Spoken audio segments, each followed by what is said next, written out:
Top quality और consistent performance के लिए सिर्फ सिल्वर पंप। टॉप क्वालिटी और कंसिस्टेंट परफॉर्मेंस के लिए सिर्फ सिल्वर पंप, नाम याद रखना। सध्या मी नागुटणे शहरातील कोलीवाडा परिसरामध्ये आहे। आपण पाहतोय हे कोलीवाडा परिसर आहे। एकंदरीत मुसळधार पावसामुळे आंबानी रौद्ररूप धारण केलेलं आहे आणि हे जे पाणी आहे ते पूर्णतः कोलीवाड्यातील कोळी लोक बांधवांच्या घरामध्ये जे घुसलेलं आपण पाहतोय। इथे मस्जिद आहे आणि मस्जिदमध्ये देखील जे पाणी जे आहे ते पुराचं पाणी जे आहे ते एकंदरीत घुसल्याचं चित्र या ठिकाणी पाहावयास मिळत आहे। अंबानीचं पाणी पात्र जे आहे ते मोठ्या प्रमाणामध्ये सध्या वाढत आहे। जवळपास 10.20 मीटर इतकं जे पाणी पात्र आहे याच्या वरती जे आहे ते सध्या अंबानीचं पाणी पात्र आहे। आपण एकंदरीत पाहिलं तर हा पूर्णतः कोलीवाडा परिसर आहे। कोलीवाड्यातील ज्या घरांमध्ये जे ते सध्या हे पाणी घुसल्याचं चित्र पाहावयास मिळत आहे। सतर्कतेचा उपाय म्हणून संपूर्ण या कोलीवाड्यातील जे बांधवण आहे ते इतरत्र ठिकाणी हलवण्यात आलेलं आहे प्रशासनाच्या वतीने। एकंदरीत आपण जर पाहिलं तर प्रशासन देखील सतर्क आहे आणि नागुटणे शहरामध्ये सध्या पूर सदृश परिस्थिती एकंदरीत निर्माण झालेली आहे। आपण पाहतोय सध्या हा कोलीवाडा परिसर आहे आणि या कोळी बांधवांना सध्या इतरत्र जे आहे ते प्रशासनाने हलवलेलं आहे।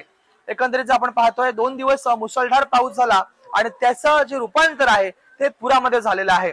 आपण पाहतोय ही मस्जिद आहे, मस्जिदला देखील पूर्णतः पाण्याने एकंदरीत वेढा घातलेला आहे आणि काही जी वाहनं देखील आहेत ती वाहनं देखील या पुराच्या पाण्यामध्ये जे आहेत ते एकंदरीत फसल्याचं चित्र देखील पाहावयास मिळत आहे।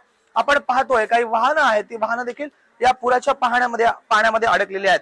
आंबा नदी असेल कुंडलिका नदी असेल या दोन्ही नद्यांनी धोक्याची पातळी ओलांडलेली आहे आणि आंबा नदीचं रौद्ररूप जे आहे ते सध्या आपण आपल्या या दृश्यांमध्ये पाहतोय। हा एकंदरीत कोलीवाडा परिसर आहे आणि अजून देखील पाऊस जो आहे ते थांबायचं नाव घेत नाहीये। अजून देखील मुसळधार पाऊस जो आहे तो बरसतच आहे आणि असाच जर मुसळधार पाऊस बरसत राहिला तर अजून मोठ्या प्रमाणामध्ये पुराची शक्यता जी वाढती आहे, पाणी पातळी जी ती वाढल्यानंतर अजून जी पूर पातळी जी आहे ती वाढणार आहे आणि एकंदरीत अजून वरती जे आहे ते पाण्याची पातळी गेल्यामुळे काही लोकांच्या देखील घरामध्ये अजून पाणी घुसण्याची दाट शक्यता जी आहे ती निर्माण झालेली आहे। Video journalist Yakub Syed sir, Raj Vaishwa, TV Marathi, Raigad.